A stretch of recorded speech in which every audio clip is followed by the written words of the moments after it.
अकेला एक अंबेडकर और उसकी मैगजीन्स, उनकी मैगजीन्स मूक न्याय हो, बहिष्कृत भारत हो, उनको भी पत्रिकाएं निकालनी पड़ी क्योंकि मेन स्ट्रीम मीडिया उनके खिलाफ था। मेन स्ट्रीम मीडिया में उनको जगह नहीं मिलती थी। एक ऐसे आदमी को मैं भी जानते हैं, अंबेडकर को बहुत बाद में पढ़ा क्योंकि हिंदी क्षेत्र में मैं उत्तर प्रदेश से आता हूं, इलाहाबाद यूनिवर्सिटी में पढ़ता था। उन दिनों जेएनयू आने से पहले अंबेडकर मिलते ही नहीं थे, दिखते नहीं थे। दुनिया भर के लोग मिल जाते थे, अंबेडकर कभी नहीं मिलते थे किताब की दुकानों पर। लेकिन जब से अंबेडकर मैंने पढ़ा तो मुझे महसूस हुआ कि हिंदुस्तान की धरती पर अनोखा स्कॉलर, एक ऐसा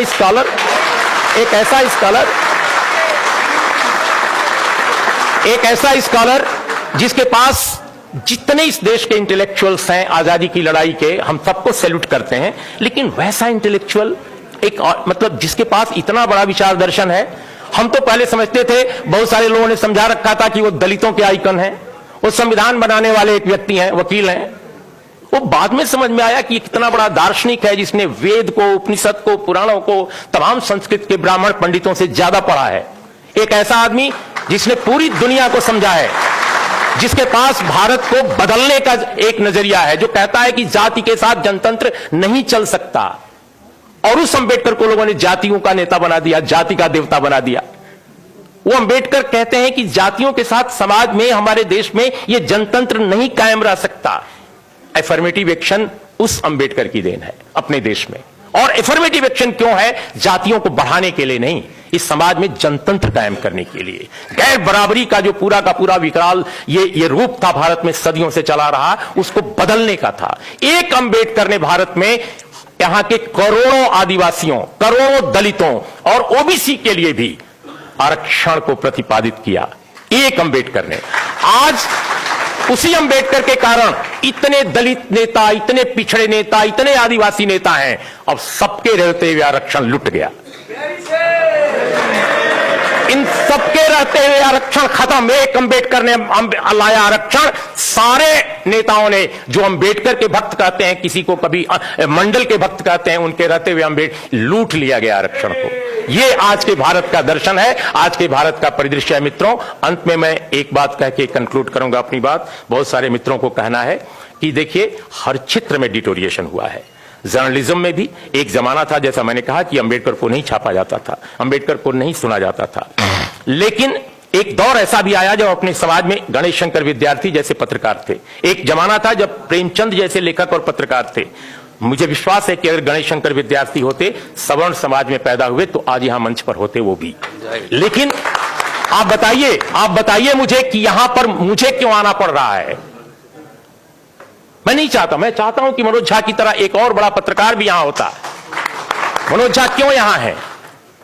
मनोज झा इसलिए नहीं है कि वो राष्ट्रीय जनता दल में है। मैं इनके पूरे खानदान को जानता हूं, क्योंकि नवभारत टाइम्स में बिहार में मैं एक बार ट्रांसफर करके गया था। 8.5 साल बिहार रहा हूं।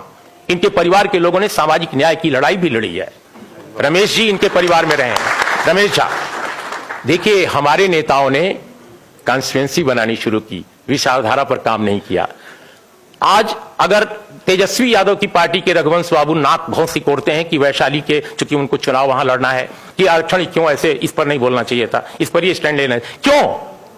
हम साफ साफ आज बोलना चाहते हैं कुछ बातें, बिल्कुल कंक्लूड कर रहे हैं। इसलिए कि उनको डर है कि अपर कास्ट को कोर्ट नहीं देगा। अरे भाई, अपर कास्ट को आपने समझाया ही नहीं, अपर कास्ट को आपने समझाया ही नहीं। अपर कास्ट को भी समझाने की जरूरत है, क्योंकि जिस तरह की संरचना बनाई गई है इस देश में हिंदुत्व द्वारा, हिंदुत्व फासिज्म द्वारा, वो न केवल माइनॉरिटी के खिलाफ है, न केवल दलित के खिलाफ है, न केवल ओबीसी के खिलाफ है, बल्कि अपर कास्ट के खिलाफ है। अपर कास्ट को उसने जहरीला, उसके दिमागों में जहर घोल रहे हैं, उसको मनुष्य होने से दूर कर रहे हैं, अमानवीय बना रहे हैं। एक ऐसे समाज की रचना कर रहे हैं ये लोग, जो समाज न केवल विभाजित है, बल्कि इस देश को खंड खंड कर देगा। तो हमारे नेताओं ने अंबेडकर डायलॉग करते थे, अंबेडकर विमर्श करते थे। अंबेडकर को यह चिंता, वो तो बार बार उनको हराया गया, बाद में भी हराया गया, उसकी चिंता उनको नहीं थी। उनको चिंता यह थी कि समाज को कैसे हम दूर तक बदलें, इसके अंदर तक जाकर बदलें। वो काम हमने नहीं किया। हमारे नेता सिर्फ और सिर्फ कॉन्स्टिट्यूएंसी की बात कर रहे हैं। आप जब तक विचार की लड़ाई नहीं लड़ोगे, ये चीज नहीं बदलेगी जो हम बदलना चाहते हैं। इसलिए मित्रों, बिल्कुल लास्ट में मैं ये कहूंगा, लेट मी सी, हाँ, अब वो कह रहे हैं कि ये जो अब कोटा के बाद हम थोड़ी देर बोलना चाहते हैं इस पर रोस्टर पे। देखिए रोस्टर का जो मामला है, जैसा सभी ने कहा, आप सब लोगों ने आंकड़े पढ़े हैं, इंडियन एक्सप्रेस ने पूरे आंकड़े छापे थे, आरटीआई से लेकर छापे थे। 0 प्रोफेसर है इस पूरे महादेश में ओबीसी का, 0 एसोसिएट प्रोफेसर 0, एसोसिएट प्रोफेसर 0। और अगर आप किसी अपर कास्ट के लड़के से बात कीजिए, नौजवान लड़के से, कहते हैं सारा ओबीसी खा गया हमारी सीटें। क्यों? क्योंकि जहर, ये जहर है जो ये मीडिया क्या है इस देश का? इस देश का मीडिया जो है, माफ कीजिएगा मैं मीडिया का हिस्सा 35 साल से हूं, इस देश का मीडिया